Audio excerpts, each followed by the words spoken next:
Hey, this is Stephen A. Williams, President and founder of the CreditRepairShop.com. And in this video, I want to go over something that has just recently came out over the last, well, I just saw this report. I'm not sure exactly how long ago it was, but it was over the last few months. And it talks about buying a car or furniture or whatever you're trying to get with a 1099-A form. So first, let's watch the news report and then we can go from there.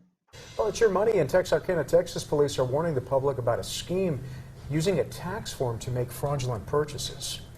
Police say a potential customer will try to make an expensive purchase using a 1099-A form. The scammer says they have a huge amount of money in a government trust, and they try to use the form like a third-party check. Unfortunately, there are people, businesses, individuals that are falling for this, and they go out and they allow this person to use this as payment for whatever they're getting, cars, furniture, appliances, or whatever. They come back, and obviously the IRS is not going to send you a check based upon the bill that you send them. According to Vaughn, businesses that fall for this will be left holding the bag. Any business encountering this situation should contact police immediately. So you could see that, what people are starting to do now, which crosses over into fraud by stating that you have an account that has all of this money in it.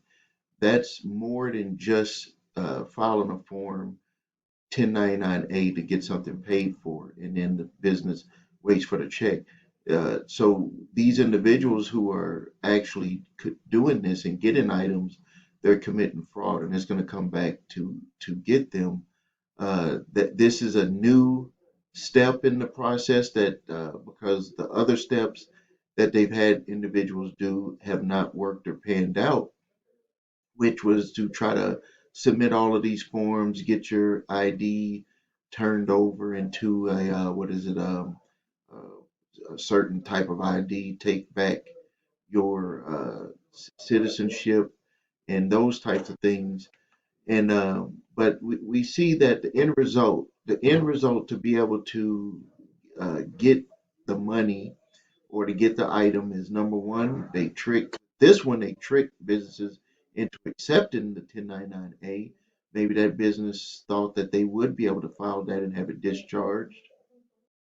But then they quickly found out that they were not able to get those funds when they submitted it to the IRS. That the IRS probably sent them a letter back saying, we don't know what you're talking about. There's no account. And if they're using a 1099-A form and they're putting account numbers on there, that would be considered fraud by making up account numbers. And then it would be considered fraud to send that in the mail, uh, to have that company send that in the mail, and that company is going to actually come back to the individual who they got the item from.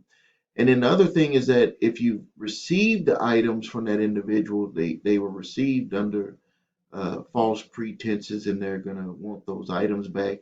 And if they're not back in the manner that they can resell for the same amount that they could before, that person could be on the hook for that, and they could be, uh, on the hook for any criminal charges or civil charges that could be brought to onto them by either the business or by the federal government for submitting fraudulent documents. Because you got to remember, the company that gave the items did not produce the 1099-A form.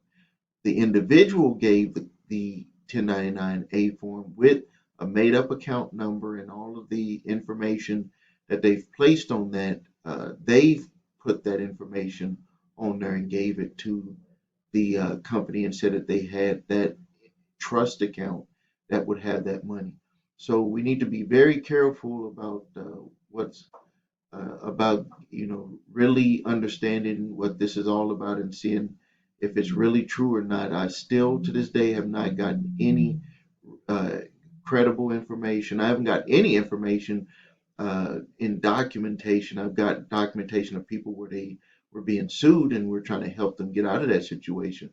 but I haven't gotten any documentation of an individual who received the item and did not have it reversed a month or 2 months, or even I've seen one was 6 months later after the company did their accounting, or they did not receive funds from the IRS.